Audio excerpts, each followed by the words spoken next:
Assalamu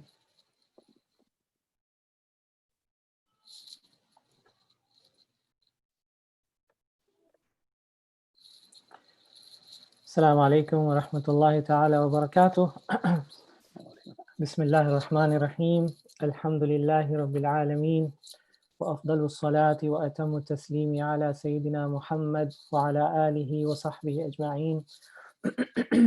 Allahumma la sahla illa ma ja'altahu sahla wa anta ya hayyu ya qayyum. Taj'alu al-hazna idha shi'ta sahlan sahla. Rabbi shrah li sadri wa yassir li amri wahlul 'uqdatan min lisani yafqahu qawli. Dear brothers and sisters, welcome to tonight's program. Inshallah ta'ala, every Saturday night around this time, we will be doing this series, which is called Community Conversations, in which, inshallah, I will be bringing one of the imams or scholars from the surrounding communities, or maybe even the surrounding cities and states, virtually online, to just have a conversation with them about community affairs.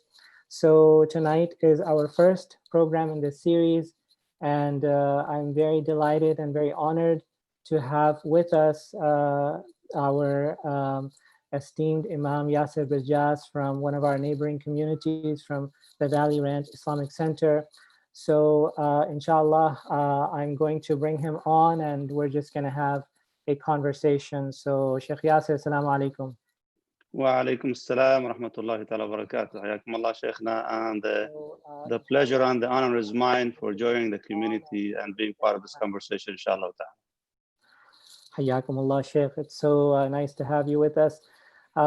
Shaykh, I wanted to take this opportunity because, you know, alhamdulillah, I think almost everybody in the Plano community and the Dallas-Fort Worth community is familiar with you, so you're not a stranger to any of our communities. However, it's rarely that we get a chance to sit down with our imams and get to know them a little bit at a personal level. So I have this opportunity, inshallah, the next hour or so. I wanted to spend some time at least just getting to know you a little bit. You know, so I wanted to start out by asking you if you can tell us a little bit about your family background, what's your background, you know, how many kids you have, and just a little bit about yourself. Alhamdulillah, wa salatu wa salam ala Rasulullah. SubhanAllah, it's interesting that you're asking this question. Yesterday, I was in the Richardson area buying bread. So I went to this bakery store and I was wearing the mask, obviously. So I was intrigued by the Arabic accent of the person who's behind the counter, because it sounds familiar to where my region, my family is from Palestine, basically. So I told him, which village are you from? So he told me from a certain village. He said, what about you? I said, we're your neighbors. Then another elderly behind him, he goes, I thought you were from Pakistan. So I said, do I look like someone from Pakistan? He goes, yeah, you look someone from Pakistan. So people, they keep kind of like mixing my background and so on. Depends on how I look like, how I dress up and so on. But originally, I'm actually from Palestine originally, at least my family from Palestine. My parents were born and raised over there before they moved to Kuwait back in the 1960s, you know, for work and to live there. And after the 1967 war, they got trapped. So when the West Bank was lost, they stayed in Kuwait, and eventually we were born, raised in Kuwait most of our life until I would say college time. That's when I started kind of leaving. But I stayed there until the Desert Storm, the war in 1990, 1991. I stayed there the entire war in Kuwait, actually, until it was over. So and even you were born in Kuwait, correct? I was born and raised in Kuwait for a Palestinian family, alhamdulillah. We're kind of like a typical Palestinian story, living in the I could say the exile or the diaspora. Alhamdulillah, we're a family of 10. I'm a middle child. Yeah. Almost all my siblings live in the US, except for 2 sisters who still live in Kuwait. My father passed away in Indiana just a few years back, actually, and he's there. But overall, alhamdulillah, we've been in this country, you know, from the 1980s, I would say. Alhamdulillah, Rabbil Alameen. Alhamdulillah, I've been married to my wife, Hiba, for the past 22 years, basically. And we have 4 kids. Alhamdulillah, I mean, the oldest So, 2 Sheikh, boys what year and 2 did you get girls. married? What was the year? It was 1988. That's the year when I got married. 1988. Is that before you or after you? That's more than 22 years, Sheikh. Come on, man. Let's do the math. Just 22 and few months, you could say. 1988. No, actually 1998. Did I say 88? Yeah, you said 1988. Oh, 1980, that's when I finished college. I finished high school. Okay. But 1998, that's 1998. So that's 22 Yeah, years. that's when I got married. Yeah, alhamdulillah. MashaAllah. Just don't tell my wife. So, Sheikh, how many kids did you say you have? Alhamdulillah, I have 4 kids right now. The oldest is 21, and the youngest is 9. Almost she's going to be 10 in a couple of months, inshallah. Breaking up a little bit. So we didn't catch that. One more time, Sheikh. How many kids did you say? 4, alhamdulillah. The oldest is 21 right now, and the youngest is almost 10. She's going to be 10 in this coming August, inshallah. She's the only one who was born in Dallas, by the way. MashaAllah. Yeah, everybody else is in El Paso, Texas. So that was going to be my next question. So you said you moved to the United States in the 80s, correct? That's my family. I came here 2000. 2000. Okay. I had a journey before I came here. So, well, we'll talk about your journey a little bit, but when you moved to the US, where did you first move to? I moved to El Paso, Texas. Where I served there as an Imam from 2000 until 2009. And that's when we decided to move a little bit to a bigger city. We had a kind of debate between two big cities. Should we go to Chicago or go to Dallas, Texas? We were preferring to stay in Texas and go to Dallas. At the time, Dallas became, kind of like prominent place, and I visited Dallas a couple of times before that.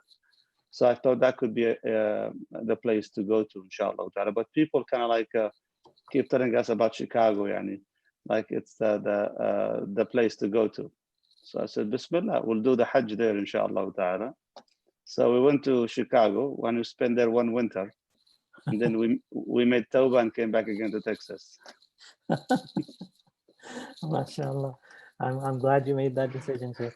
So from 2000 to 2009, you were in El Paso, Texas. And you were a newlywed when you moved to El Paso. You were only 2 years married, right? Yeah, you could say that. Almost 2 or 3 years, yeah. Yeah, so the first time I met you was in 2004, I believe, either 2004 or 2005. So I've told you this before, but my first meeting with you was at an Al-Maghrib seminar that you conducted in Houston, Texas. I was a fresh graduate of biochemistry. I graduated from Texas A&M University, and I was working in the medical genetics field in Houston, Texas. And I used to live in Southeast Houston near the Clear Lake area, near Sheikh Walid's masjid that used to be a musalla at that time, Sheikh Walid Basyuni. So Al-Maghrib had just started in 2004. It had its first class in Houston, I think in 2003 or 2002, something like that. And then after Sheikh Muhammad al-Sharif did the first few classes, he started out with, I think, class in Usul al-Fiqh, and then he did a class in Conquest. And then he announced that there's going to be a new teacher coming, and he got us all excited about you. He told us some stories about you being his classmate and so on. And then you came and you taught your class in Houston called Fiqh of Love. So I attended that class with my wife. We were newlyweds. We had barely been married for a few months at that time. And I remember attending that class and your wife attended that class. Your wife attended that class because I remember at one point during the class, you had a Ferrero Rocher chocolate, and you paused the class and you came down from the stage and you went all the way back to the sister side to give this chocolate to your wife. You remember that? Mashallah. You remember better than me, man. No, no, alhamdulillah. That was that was my first experience of you, and I even remember I have my binder still with me with all the Wow. notes and everything. And I Well, remember, I hope it's still helping you though. yeah, yeah. My wife reminds me all the time of the things that we learned together in that class. You mean the things you forgot from the class, right? Yeah, that's right. She remembers that part very, very clearly. Alhamdulillah, alhamdulillah. No.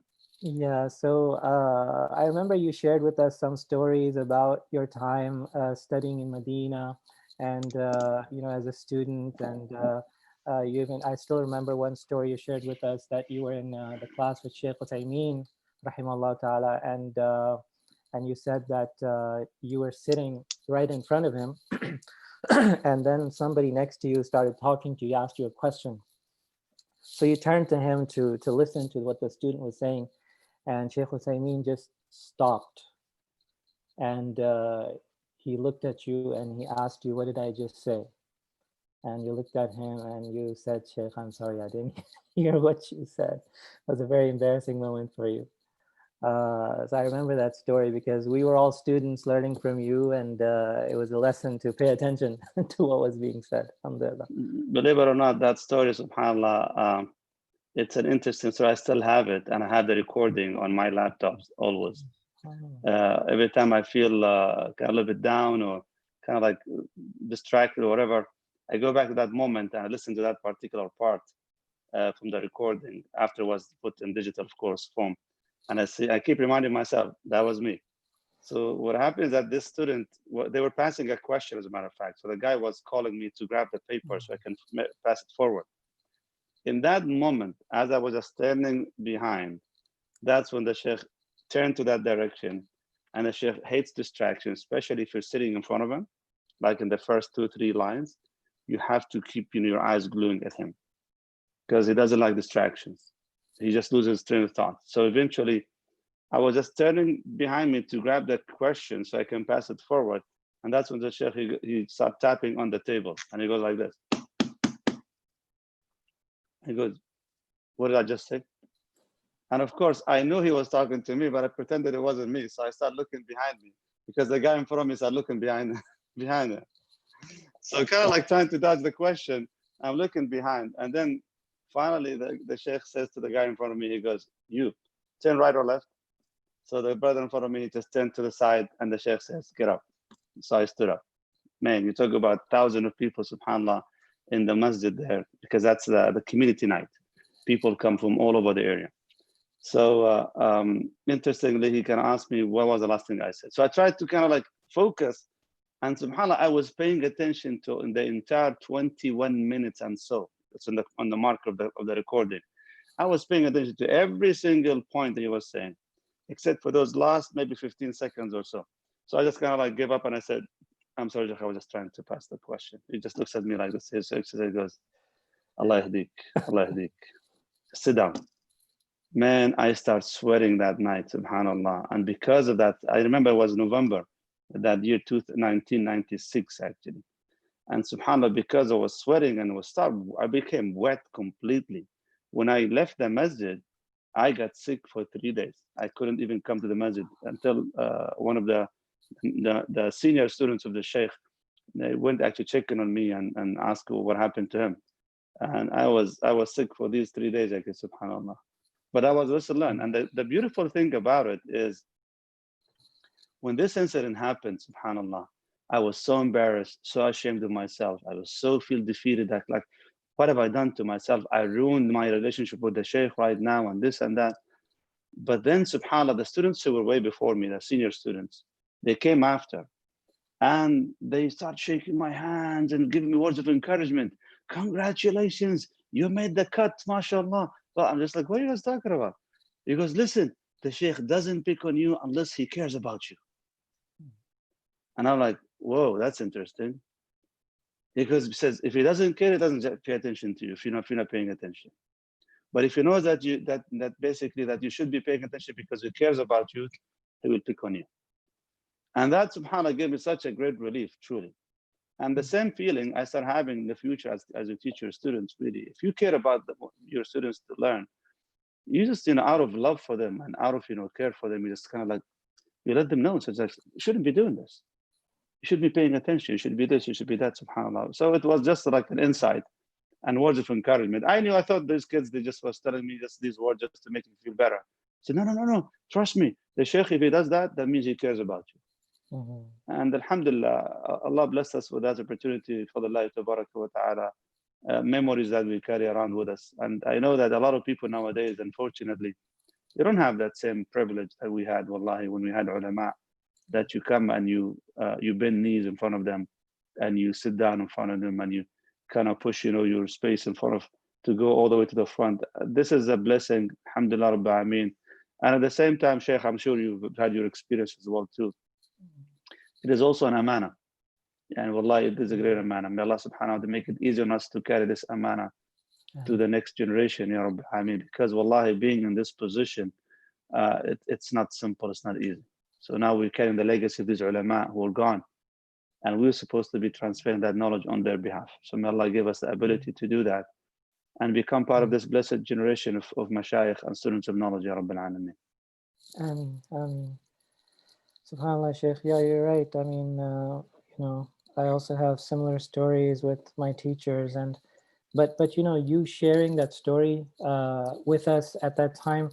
I don't know if people who are listening to this story right now feel the same way that I felt. I never forgot that story, and because the thing is that it's so motivating and so inspiring to see your own teacher telling a story of him being a student, and it gives you some perspective, and it gives you, it makes it real for you that, okay, this is how I need to behave. This is okay. So if I am making mistakes, I'm not the first one. Even my teacher has been through this process. So it's very inspirational. I actually, just a few months after that is when I left the United States to start my own journey of learning. So I, in 2005, in August of 2005, me and my wife, we decided to travel to Damascus to learn the Arabic language. And then one thing led to another, and we ended up spending 8 years in the Middle East, traveling from Damascus to Cairo and then back to the United States. So, subhanAllah, I remember when I would attend durus, lessons and classes with my own teachers and my own shuyukh, and somebody would try to pass me a piece of paper. I would remember that story that I heard from you. I wouldn't dare. No, keep it with you, Buna. So Shaykh, that brings me to the next thing that I wanted to ask you. So just a little bit about your educational background. So before you went to Medina University, what were you studying before that time? Actually, after high school, subhanAllah, I went to engineering, studying engineering. Actually, as a matter of fact, before that even, I signed up to basically to go to the medical school, and I was accepted in to go to France at that time. So I started learning the French language, took 3 classes, or a few, I would say start a class on French language for a few weeks probably before going there. But then subhanAllah, I had a change of heart. My brother-in-law kind of convinced me. He goes, listen, I know who you are. I know you very well. You're not a doctor, you're an engineer. You have an engineering mind. Because he knows me, when I was a kid, I always do these projects and scientific projects, all that stuff and so on. Because you're an engineering mind, you should go to engineering. But subhanAllah, I changed my passion. I would not my passion, at least my goal to go for medical school to the engineering school. So I did. And I started my journey in Emirat, in UAE at the time.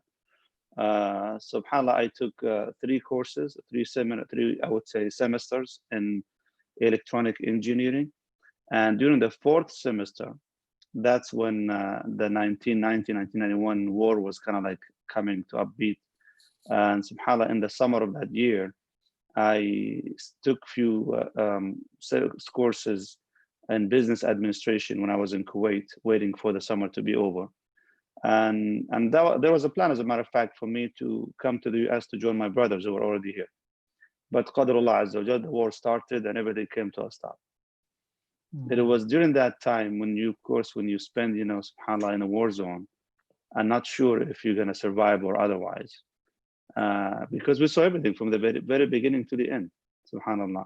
And even after the end, I stayed 5 months afterwards, but it was during the wartime when this whole world and the meaning of this dunya is completely brought down to almost, you could say, subhanAllah, crumbs and ashes.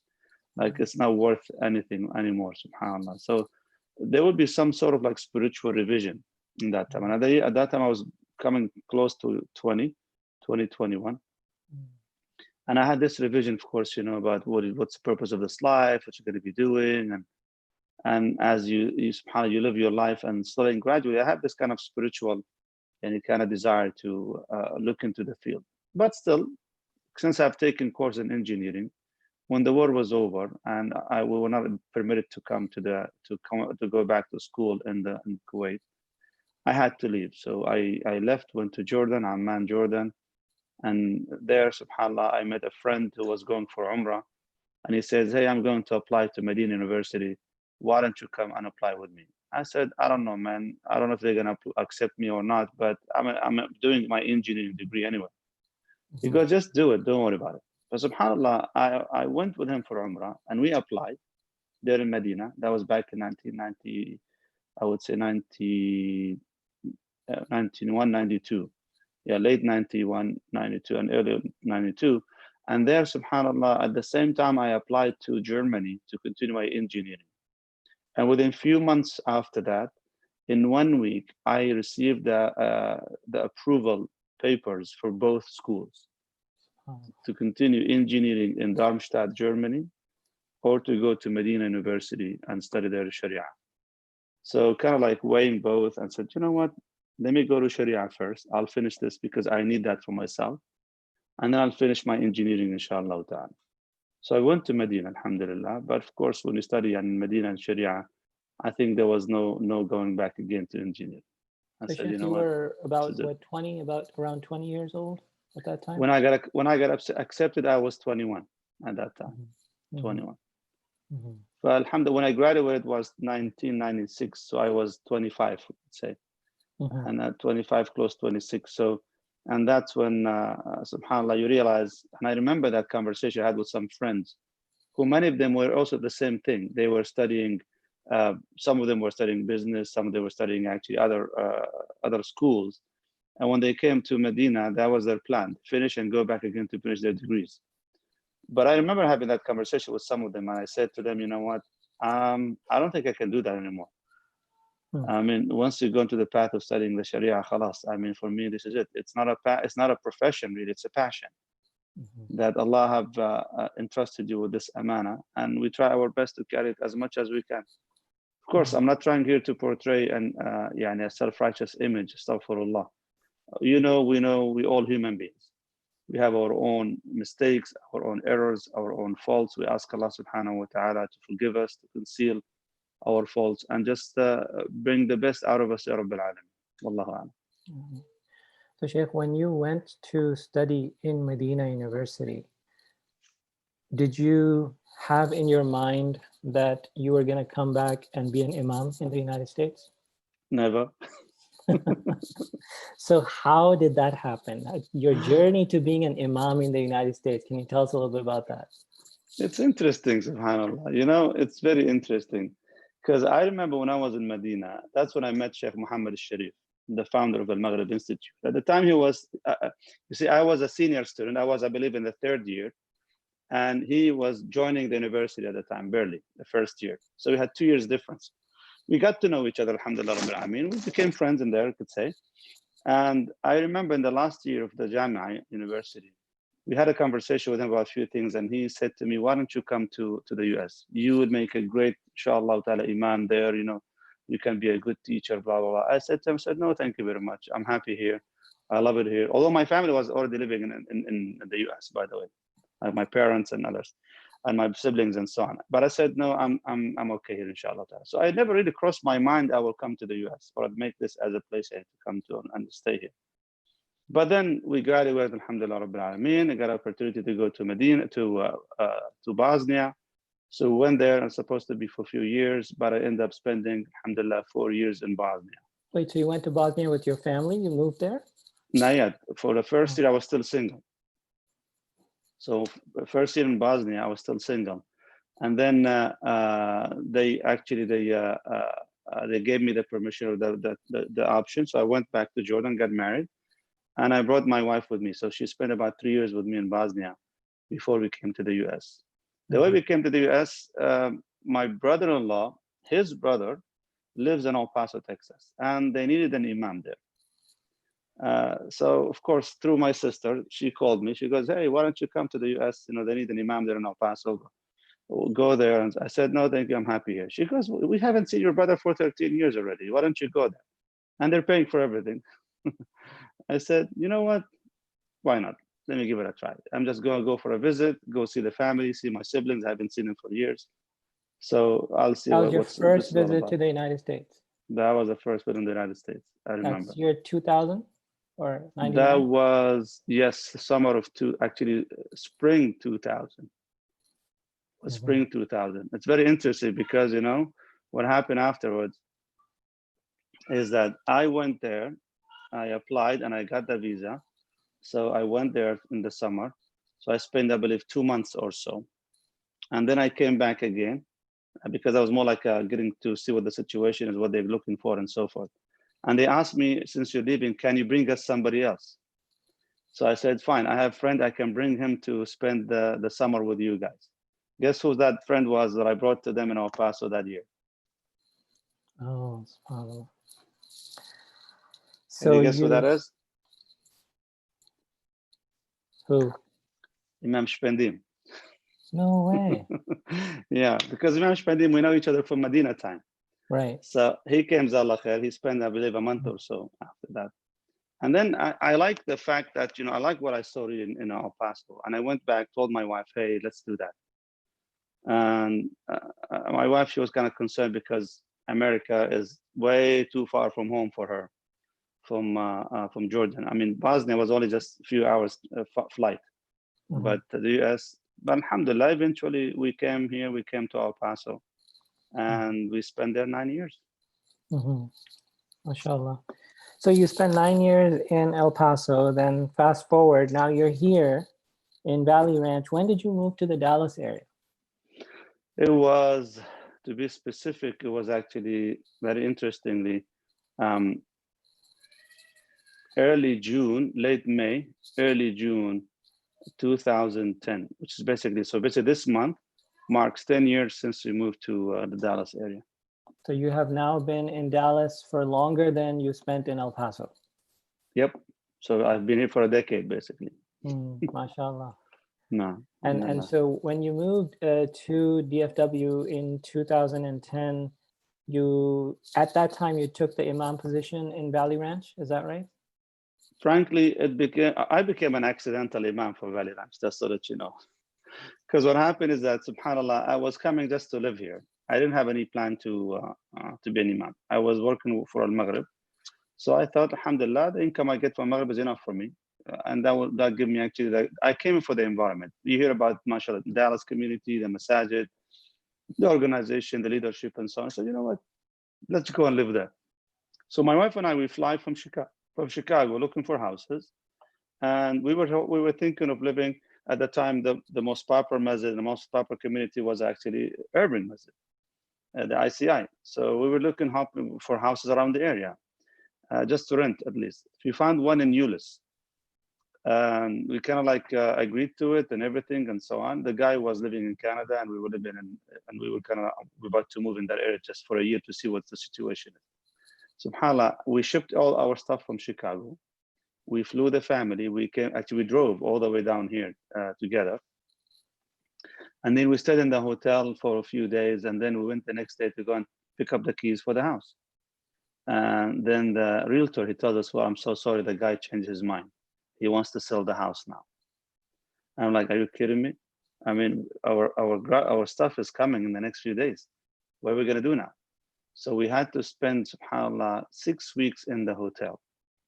And we moved to an extended stay. And my wife was pregnant, actually, at that time as well, too. And we had to put our stuff in a storage. And then we start looking for places. And somebody told me, you know what, there's an area called Valley Ranch. Why don't you check it out? And they have a musalla there. So I said, Bismillah, let's go there. So start looking in the area. Alhamdulillah, finally we found a reasonable place. And then once we signed the contract and we moved there, then we start looking for the musalla. And alhamdulillah, it was just less than a mile away from where we live. So I started going there frequently. One brother noticed me, he recognized me, and he goes, you're Shaykh Yaser, right? I'm like, oh man, just wanted to keep everything low key as much as possible. But alhamdulillah, then we had some conversation after a few days, and then the Amir, brother Najm, he came to me and he said, we don't have an Imam over here, why don't you do that? So I said, listen, I travel a lot. So if you accept, alhamdulillah, I can do that. And I said, at the time I'll be here, I will do everything in my power, inshallah, to bring the best to the community. And since then, alhamdulillah, we've been in the community for 10 years now. Although I've never planned it to be the Imam here. Subhanallah, Qaddar Allah. No. Alhamdulillah. So Shaykh, 10 years you have been in DFW serving the community as an Imam. Even at that time in 2010, Dallas had that reputation that you wanted your family to move here and you wanted to raise your family here. Yeah, in 2010, the reputation was kind of like coming up, alhamdulillah rabbil alameen. So there were some notable speakers in the area. Also the reputation about their masajid, mashallah, big masajid, organized system. They had few also non-profit organizations that were very active in the community that gives it, mashallah, vibe. Also the reputation about having Islamic schools, so ISI, BHA, IQA, all these other Islamic schools that exist in the community, mashallah. Alhamdulillah, we had our share as well. So you know what, let's do that, inshallah. Let's see what happens. Alhamdulillah. SubhanAllah. We basically moved here for the same reason. I had choices to move to many different places. Of course, I grew up in Texas. I grew up in College Station, Texas, and spent some time in Houston. But me and my wife, we wanted to move to Dallas because of that same reason, because we felt that this was the best place for us to raise our kids. But of course, we moved here much later. We moved here in 2015, so 5 years after you did. No. So Shaykh, you have now been here for 10 years. Can we say that you are the, mashallah, the longest serving Imam currently in DFW, or are there other Imams who have been serving as Imam here for longer than you? Honestly, I know for sure Imam Yusuf Qabaqji, he was way before me, obviously. No, I mean who's currently here right now. Oh, currently, from the current Imams. Yeah. From the current Imams, that's a very good point. Actually, it sounds like that. I'm not really sure if Imam maybe Abdul Rashid Farah, he was maybe before me, I'm not sure. Or even Imam Qutayba, probably they were before as well. So I know a lot of our viewers may not know these Imams. So Imam Abdul Rashid is in Flower Mound. He was in Masjid Flower Mound, and Imam Qutayba in the Duncanville area. So as far as I know, I'm not really sure if they were with the Imam position that long, but I think they were actually there in the area before I came, probably. Wallahu a'lam. That's a guess. I need to check with them though. Yeah, yes. And this is one of the interesting things about the Dallas Fort Worth, that even the religious leadership here in Dallas Fort Worth is pretty new. I mean, 10 years, if you're the oldest or one of the oldest serving Imams, that means the vast majority of them have been here for less than 10 years. So it's a very new, mashallah, community. Even the leadership is very new. And that's the good thing, I believe. Every time, subhanAllah, something new comes up, and obviously a new leadership comes in, and they bring, mashallah, more excitement, to the community. Like, alhamdulillah, when we moved to Valley Ranch, the community was still very young and small. And honestly, no one even heard about probably Valley Ranch Islamic Center. It was called Valley Ranch Masjid, and also was part of a satellite project for ICI, Islamic Center of Urban. but the community outgrew that kind of like partnership, and eventually it charted its own independent 501c non-profit organization. SubhanAllah, became a different masjid, and it became a valid anti-Islamic center. And in very short time, tabarakallah, alhamdulillah, Shaykh Umar Sulaiman joined us later, fadlullah azza wa jal. And from there, we launched it all the way as, you know, it became more like a trend in the community, fadlullah azza wa jal. Many masajid started doing things, alhamdulillah, because we were encouraging it and leading that project and so forth. MashaAllah, from there, a lot of masajid starts also taking that lead on their own as well, and spreading the thing to their direction of the community, alhamdulillah. So we have a lot of beautiful masajid right now, and they're all almost semi-independent. And then each masjid, mashallah, attracting a new leadership. And that, like yourself, for example, or every new leadership that comes brings more ideas with it. Alhamdulillah Rabbil Alameen. And I always kept, you know, in my mind, and I keep preaching to the people in the community that, listen, your strength is my strength, and your weakness is my weakness. I can't afford having a weak community around me or in my area. So therefore, I work on your strength as much as I work on mine. I need to make sure that your masjid is very well maintained, very well taken care of, very well, alhamdulillah, served, as much as I concern myself with my own community and my own masjid as well. Wallah. Sheikh, inshallah, we have about maybe 20 minutes or so left. I wanted to ask you, I know you travel a lot. You travel across the country, even sometimes across the world. You've seen many communities in the United States, and you've been in the Dallas community now for 10 years, alhamdulillah. How do you think we're doing in DFW? Alhamdulillah Rabbil Alameen. I believe, mashallah, the DFW community in America is indeed, bifadlillahi tabaraka wa ta'ala, is a role model for the masajid, the Muslim community in America, really. I say that not because I'm biased to where I live, it's because I believe it, because I visited a lot of communities. Well, like the Shaykh said, you know, the East Coast, you know, West Coast, Midwest, South, you know, everywhere almost, you could say, alhamdulillah, Amin. You might find some small success stories, like successful masajid here and there. But to say a collective of, you know, masajid as a community all together, that's not the case everywhere you go. Alhamdulillah, one of the things that is we're proud of as a Muslim community in the Dallas area, our imams, alhamdulillah, they have a very flexible, I would say, imam council. So it's not like the rigid, you know, kind of philosophy where everybody is bound by a certain system and so. We are from different backgrounds, different schools of thoughts, and different, you know, I would say, way of governing the masjid and so forth. But we still get together, alhamdulillah, as a council and manage things together, alhamdulillah.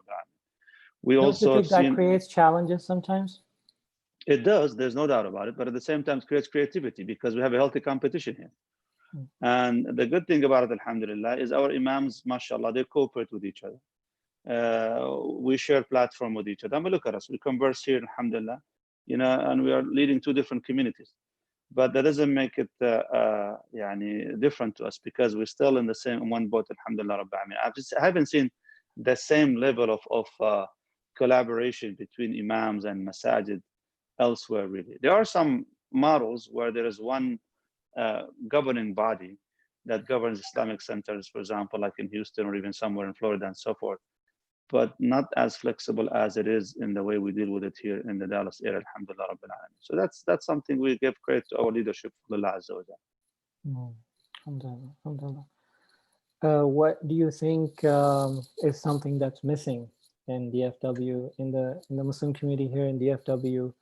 Maybe one thing, if anything, that comes to your mind that we need to bring to our community? I think if we're missing really the youth platform and the youth programming, we're still as a primitive style, really. We're still just hiring a youth director and just giving them a free rein to deal with them. For me, this is more like creating, I don't want to call it babysitting, really, unfortunately. But a few masajid have in their mind to put serious resources in doing that. Like we do have, alhamdulillah, the resources. It's just like the management is not visionary enough to see that this is a very crucial, project that we need to take care of, inshallah, tabaraka wa ta'ala. Alhamdulillah, a lot of our leadership, Jazakumullah khair, they focus on some, PR activities, interfaith programming, free clinics, stuff like that, which is good, alhamdulillah. But the infrastructure of our future, I think we still need to work on this, inshallah. The other thing also is a women participation in activities and programming. Alhamdulillah, from the beginning in Valley Ranch, we made sure that the women actually part of the decision making and also part of the activity and the process itself. So the women committee has been strong, alhamdulillah, enough to do that for the past 10 years, for Allah Azza wa Jal. And then many activities and many ad hoc committees branched out from there as a result of that. And I don't see the same thing happening in other masajid. And I learned that, personally from my experience in El Paso and Chicago and even here in Valley Ranch, is that with all the respect to my dear brothers, mashallah, I mean, they give a lot of ideas, a lot of suggestions, a lot of feedback, this and that. But when you ask for people to roll their sleeves up and to do the job and the work, it becomes difficult. The sisters, alhamdulillah, they're available. They do their work. They do, mashallah, the planning and the programming, and they put things and they execute things, mashallah. So they're truly, truly a great contribution to the masjid. The community comes from the sister side, alhamdulillah. Shaykh, let me switch topics a little bit. And I wanted to ask you, how you have been coping with the current pandemic situation. This COVID-19, the whole quarantine situation. First, I want you to tell us, as an Imam of a community, how have you personally been coping with this? And secondly, also your community, the VRIC community, how have they been coping with this current situation? SubhanAllah, I mean, it's a test from Allah Azza wa Jal. Allah Azza wa Jal bring the best to the world. Out of this trial and ordeal, and may Allah subhanahu protect us all, Rabbil Alameen, keep us all safe, Ya Rahman Ya Rahim. And also I ask Allah subhanahu wa ta'ala to reward the brothers and the sisters and those who are on the front line, whether they're doctors, whether they're working in the hospitals, on the first responders, and anywhere really, who are risking their lives, for everybody else. May Allah subhanahu protect them all, Ya Rabbil Alameen. Of course, the decision to close the masjid was very hard on us, obviously.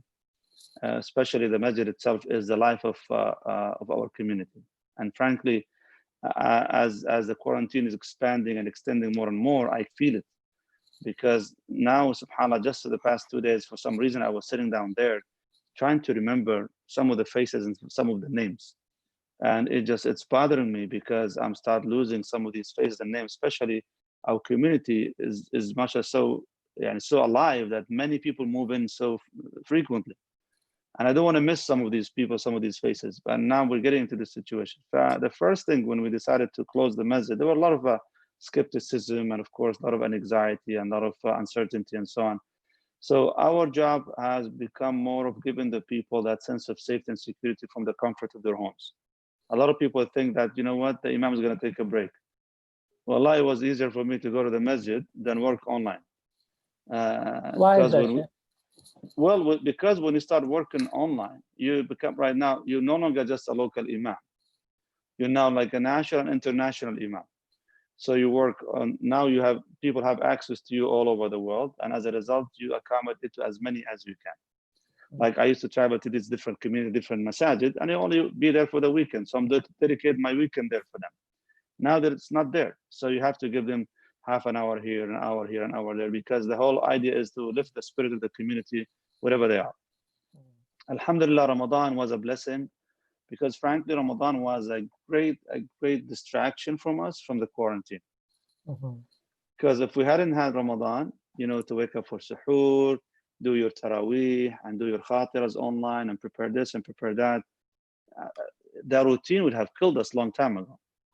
And now after Ramadan, we're struggling, subhanAllah, with going back to the routine before that.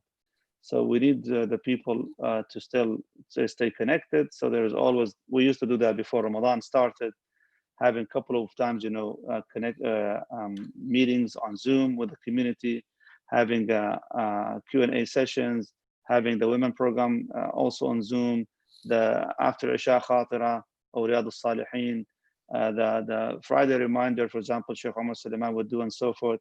So there was always activities going on online so that people stay connected as well too. But of course, at some point we get to this quarantine fatigue, and people, they just need to have the human touch and the human feeling. Shaykh, I know that a lot of people are very concerned about the rising numbers here in the United States, particularly here in Texas, in DFW. People are being affected financially. People now know people personally who have been infected with the disease. People have lost family members in some cases close family members, some cases distant family members, sometimes here in the US, sometimes outside of the US. Add to that the stress of, just being cooped up at home, kids being at home all the time, and there's just a lot of mental health situations that people are facing, depression, isolation. What advice do you have to cope with all of this, stress and concern and worry, this anxiety, this fear of the uncertainty? People are wondering, is this the end of times? Are we getting close to Yawm al-Qiyamah? What advice do you have for our community members? SubhanAllah, I mean, there is no doubt the threat is real. The situation is we're already living it. It's not really a story that we tell people. It's reality. So we live in that reality right now. And even if we take a short break by going to the grocery store to get some stuff and come back again, just the thought itself, you're going out and then just your mind is always preoccupied to stay safe, right? That in itself is very, really draining. It's making you mentally exhausted, Allah musta'an. When you come back home, like you said yourself, there's no break from the kids, no break from this, no break from that. It's not the same, subhanAllah. If I did anything myself to help me to stay focused and stay, alhamdulillah, active, is organize the day. And also I take it one day at a time. Like, I don't really concern myself for 2-3 days ahead. I know you need to make planning, and so when I make general planning, but I just focus every day, one day at a time. So every day has to have its program. Alhamdulillah, since Ramadan was over, I maintain, regular fast in general, Mondays and Thursdays, for instance. I recommend that for people, really, even though we're living right now the longest day in the summer.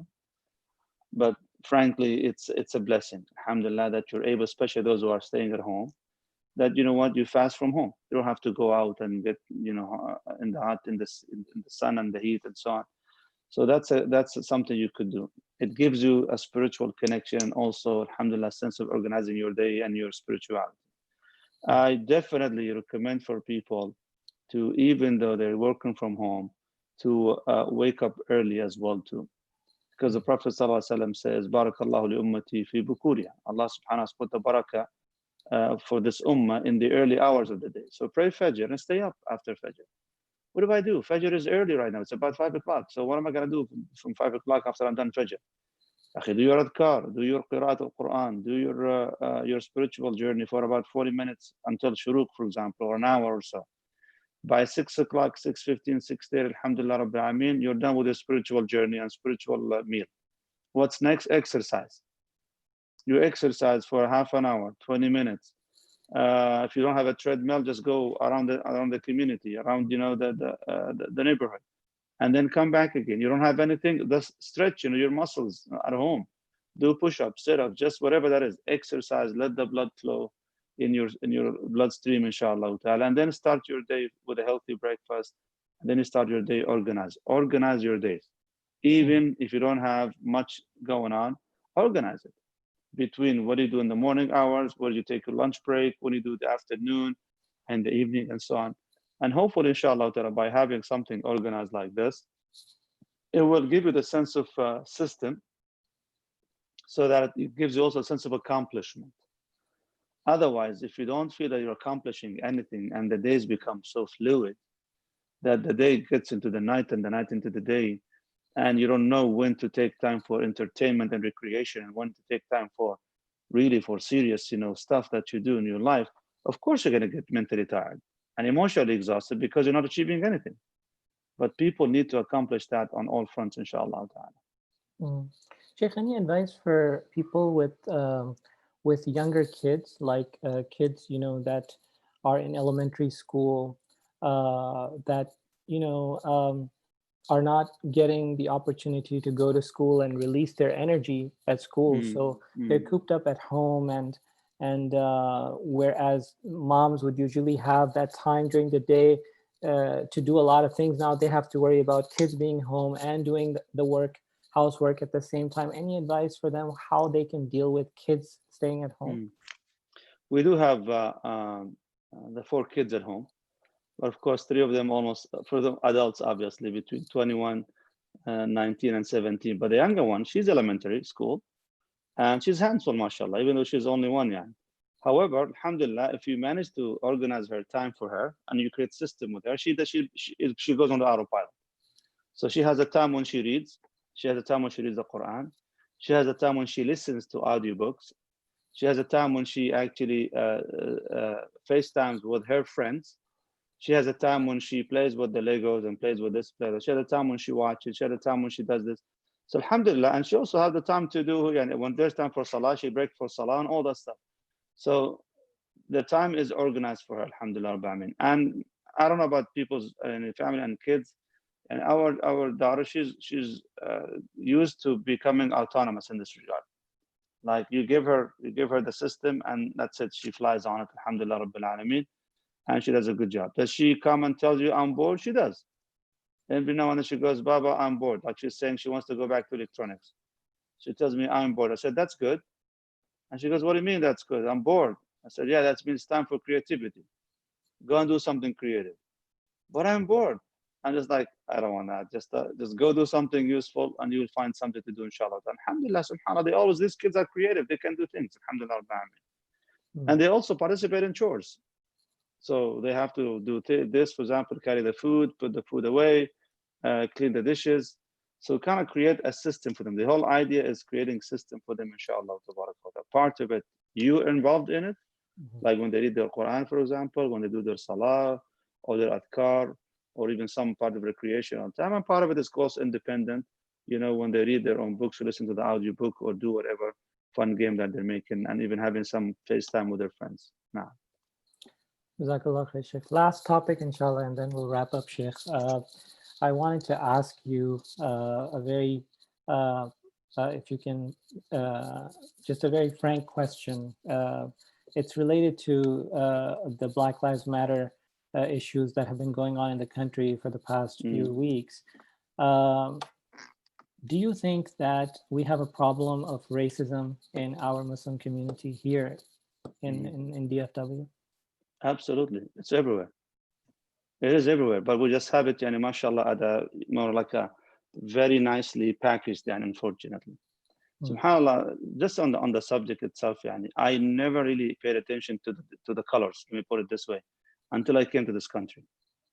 I never really paid attention to the colors, because SubhanAllah, I didn't even recognize that one of my early mentors, whom I dearly love, and until now I'm still in connection with, alhamdulillah, over the phone, in Kuwait, he actually has dark skin.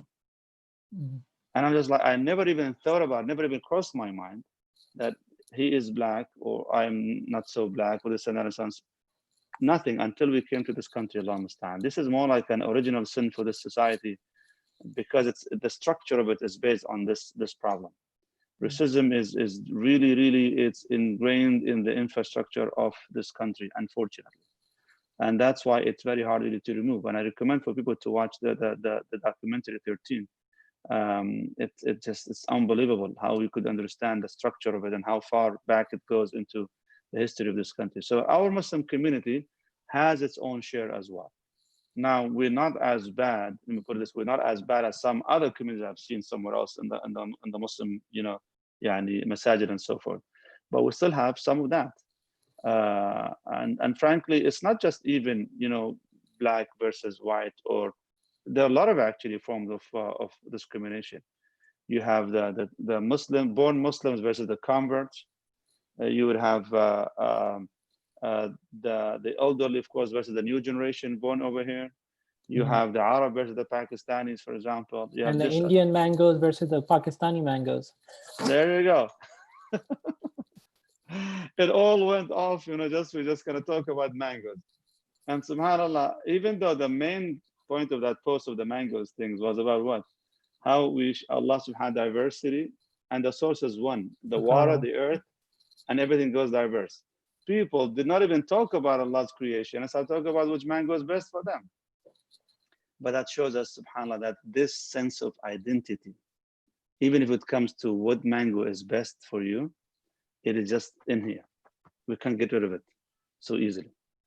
And when the Prophet ﷺ, he mentioned that this ummah, alhamdulillah, will be always in khair, inshallah, but few things the ummah will never get rid of at all.